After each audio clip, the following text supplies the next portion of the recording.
আপনারা দেখছেন western market. এটি একটি এডওয়ার্ডিয়ান স্টাইল বিল্ডিং, যেটি ১৯০৬ সালে প্রতিষ্ঠিত হয়েছিল এবং প্রতিষ্ঠার পরে প্রায় ৮৩ বছর যাবৎ এটি একটি ফুড মার্কেট বা ফলমূলের মার্কেট হিসাবে ব্যবহৃত হয়েছিল।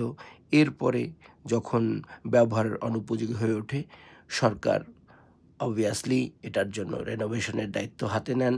তারা তাদের কলোনিয়াল পাস্ট এবং তাদের ইতিহাস ঐতিহ্যকে সংরক্ষণ করতে বদ্ধপরিকর।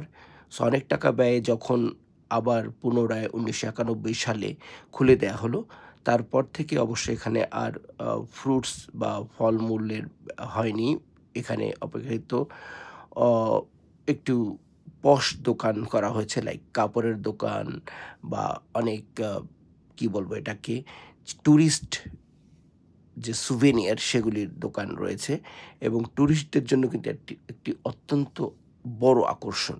সো আপনারাও যদি হংকংয়ে আসেন, অবশ্যই এই বিল্ডিংটি দেখে নেবেন।